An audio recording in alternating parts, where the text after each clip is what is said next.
If you haven't already noticed, AI coding agents are everywhere this year, and Silicon Valley is telling us that there are no programmers in 5 years. So what am I doing about it? I've been learning electronics, and today I'm going to explain just how easy it is. Electronics has always interested me. I've done bits and bobs here and there. Last year I actually worked on a really awesome project with AWS where I built a game for their conferences using some microcontrollers and some breakbeam sensors. It was a pretty cool project, but now I want to level up even higher. If you've watched my content before, you'll know that I'm already working on a Formula 1 style telemetry sensor, but for a go-kart, which has been a huge learning curve, but a really fun project to work on. But here's the question I'm sure you're all dying to ask. How am I actually learning this? The really annoying thing about electronics is that you can't just install it onto your laptop like you can when you are learning to code. There are platforms out there like Tinkercad, which you can use to design circuits. However, it just doesn't hit the same as when you're actually working with something like the components yourself on your desk. So I bought myself one of these. It's an ultimate starter kit that you can buy on Amazon, which contains a bunch of components, and in my case, a Raspberry Pi Pico. Now, I actually bought this back in 2022 when I first started exploring hardware. However, my interest in it was kind of on and off because it felt like a really steep learning curve that I just couldn't allocate my time to. These component kits always come with some kind of workbook or a tutorial PDF, but in my experience, it's really difficult to engage with these because it's a lot of reading and it's not that exciting, to be honest. I've always been someone that learns from building real projects, so it's not surprising that I can't sit and read through a 360-page document. So what am I using? You are not going to like this. I'm using AI to help me learn electronics. No, do not click off this video.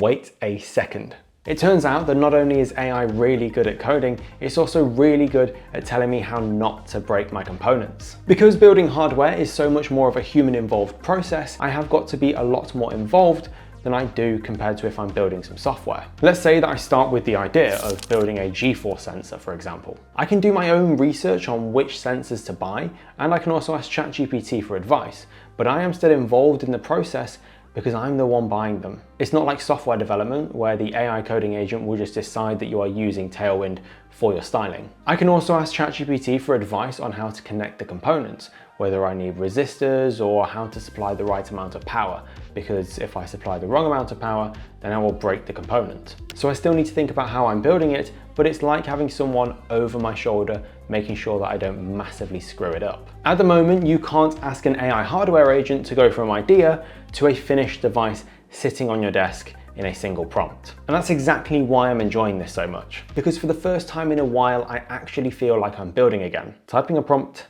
just isn't going to solve my problem. So what should you do if you want to get into hardware but don't know where to start? Here's what I'd tell you to do. Number one, buy a cheap starter kit. Mine was £50 on Amazon and I got so many different components with it. Number two, skip the manual. Maybe run through the first project to learn how to turn a light on, but don't bother with the full thing. You are just going to get bored and you won't finish it. 360 pages is ridiculous. Number three, find a project that is cheap but ambitious. If it's too easy, you won't find it engaging enough, and if it's too expensive, your pockets are going to hurt. Because unlike software, hardware costs money. And number four, you can use Claude, ChatGPT, Gemini to ask for help building it, but always remember to ask these three questions. If you get stuck, why isn't this working? Not just how to fix it. If you're using a certain component, what does this component do? If you're connecting a component, what's the difference between using this pin and another one? Blindly doing what AI tells you might work for your software project, but it isn't going to work for your hardware project. And while broken code is easy to fix, broken components are not easy to fix, and they're quite expensive. If you did enjoy, please do leave a like down below, hit subscribe if you're new, and tap the bell icon to get notified whenever I post a new video. See ya.